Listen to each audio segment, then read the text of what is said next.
Hey folks, Dan Frio here with your opening bell for September 4th, 2025. So what we were waiting for today was the employment numbers, not from ADP, but from the actual government. How many initial jobless claims there were and continued jobless claims, because that's where the Federal Reserve is monitoring right now. They actually came out and told us yesterday. Fed official Waller came out and said tariffs are going to be a one-off. But our main concern now is the employment numbers. So we're going to talk about those and more in today's video. So without further ado, folks, let's get over to what ADP came out with this morning and how those are affecting the markets. So here's what we see in the headlines right now. Labor market slows dramatically in August, with U.S. adding 54,000 people to the payroll numbers.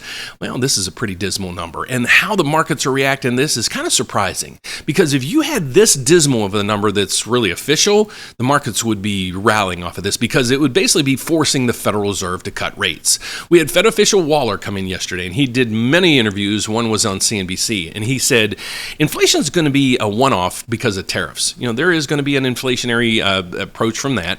But our main concern, we have two reasons of why we were created, is one, to keep inflation in check, but the other one was to keep the jobs market at full employment. And that's their concern at this point. So the ADP payroll numbers came in, and they were supposed to add like 70, 80,000 people on the new payroll numbers. It came in at 54,000. So basically that's telling us the job market is deteriorating, so the Federal Reserve is going to have to cut, right?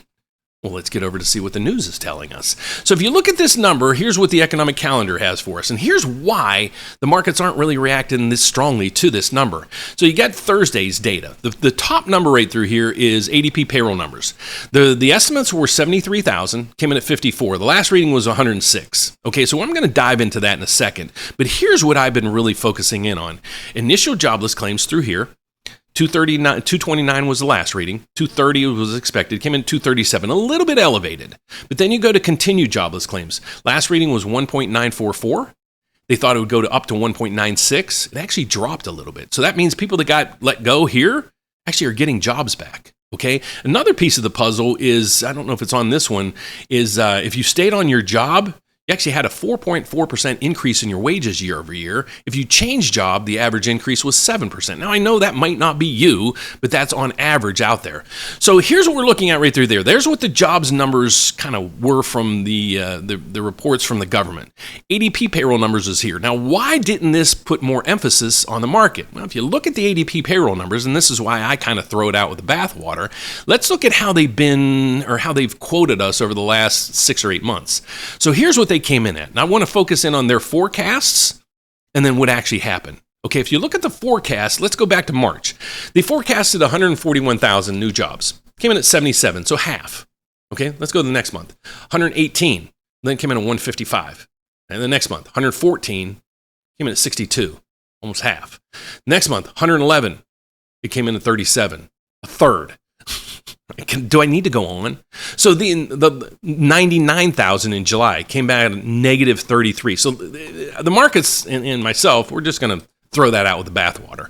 So then if you look at the rest of this data, it's not that bad. Let's look at the week in review just for kicks to just see how the markets or how strong the economy is right through at this point. So if you go to here, Monday, we're closed for Labor Day. Tuesday, we had the manufacturing PMI, which is good.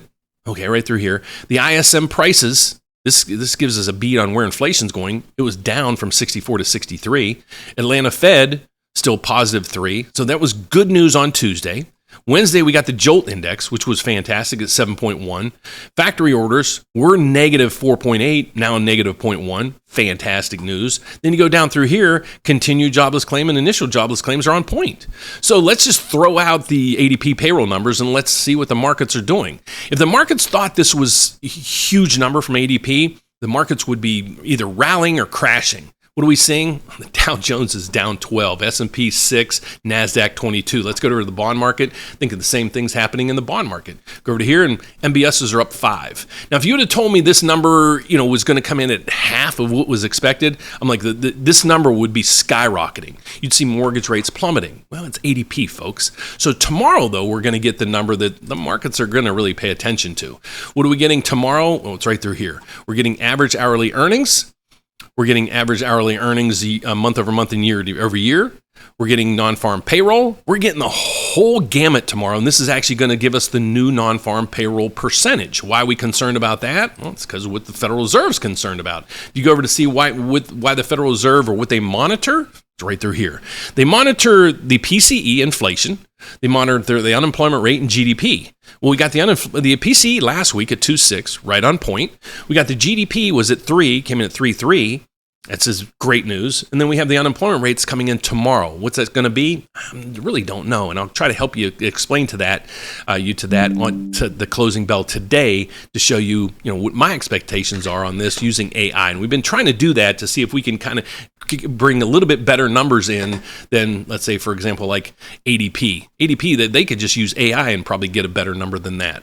So if you go over to here, what the Federal Reserve is going to do at the next meeting or next meetings, we're going to go to the CME FedWatch group to find that out. So if you want to check this out, just go to the CME FedWatch group /markets. This is going to tell us, or at least estimate for us, to what the Federal Reserve is going to do at the next meetings, basically the next meeting all the way through next year. If you go to that chart, there is now a 97% chance the Federal Reserve is going to cut. But what you got to understand too is just because the Federal Reserve cuts doesn't mean mortgage rates are going to go down. That's why you need to stay tuned on a daily basis, because I'm going to explain to you guys how things are affecting the Fed, how things are affecting rates, how things are affecting the stocks and bond markets, and the whys behind it, folks. So that's our report so far for today. I will be back at the closing bell, but next off, who am I and what do I do? So folks, if you like my videos, one thing I'd ask you to do is please subscribe down over there if you haven't yet. I'm trying to get to 40,000 subscribers. Only you can help me. But my name is Dan Frio. I do these reports each day to help inform you guys what's going on with these and the whys behind it. And the reason why I do that is I'm actually a federally licensed mortgage loan officer. I'm licensed in all 50 states as well as Puerto Rico, and I have a slogan: one application, one credit pool. I'm going to compare your loan to over 30 different lenders. How do we do that? Well, the cool thing is my bank that I work at, we have a federal charter. So basically I'm licensed in all 50 states as well as Puerto Rico. And the reason why I'm here, and a lot of my colleagues, is we're not only just a bank, we're actually a large brokerage. We can't say we're a broker because we're actually a federal bank. So we're a federal bank set up with over 30 different lenders to help you guys navigate the home buying and refinancing process. What do we do for you? Well, let's get over to my website so I can show it to you. If you're looking to buy, I'd love to help you. And again, I've been doing this for over 35 years. No matter where you live, I'd love to help you because I'm licensed in the state you're located. Do we have the rates and the programs for you? You betcha, because we're working with our bank as well as 33 other lenders. One of the lenders, if you're looking to buy a house, well, check out this program right through here. It'll give you up to $7,000 if you're looking to buy a house. The cool thing about this is you don't have to pay it back. There's no lien, there's no payments. And when you go to refinance, because rates are coming down, you don't have to worry about this standing in your way. Because if you get a down payment loan to buy a house that's not forgivable, when you go to refinance, you're going to have a tough time because that's going to be another $10,000, $15,000, maybe $20,000 you're going to have to add to your mortgage balance. One, your house might not be worth it. And two, that's going to increase your payments substantially. So go with one of these loans that are forgivable. If you're looking to refinance, got a tool for you right here. You're going to put in your information on your mortgage and then tell me what mortgage rate you want to refinance. So let's say, Dan, I'm at 7.25. When rates hit 6.25, give me a call. Well, that's what we're going to do. We'll reach out to you. I'll send you a personalized video and we'll go over the rate, the fees, the payment, and your break-even point. If it makes sense, we'll lock you in and get the paperwork started. If it doesn't,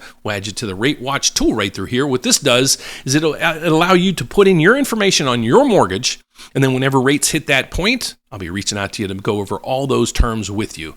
And but if you're looking to, if you've already done all this work, let's say you went out there and you've already got 3, 4, 5 different quotes, and now you're like, Dan, I like your system. Can you compare my best quote with yours? Absolutely. Just go to the loan estimate review tab, upload your loan estimate, make sure it's the best quote you got, because if we beat them on the rate and the fees, I'm hoping to win you as a borrower. So make sure you get the best quote out there, you put it in here, and we're going to look to try to beat that. If we don't, I'll be the first one to say, God bless you, you did a fantastic job. But otherwise, please reach out to us if you need any help. If you're looking to buy or refinance, we'd love to help you. Again, we're licensed in all 50 states as well as Puerto Rico, and we work with over 30 different lenders. So thanks for watching. Mortgage rates are probably going to be a little bit stabilized today, not really any big actions. And so just sit back, relax, and enjoy your day. And if you need some help on a mortgage, let us pick up the heavy work for you. So that's it for today, folks. God bless. Have a fantastic afternoon. I'll see you here at the closing bell to let you know how this mess ends for the day. Thanks for watching, folks. See you then. Bye-bye.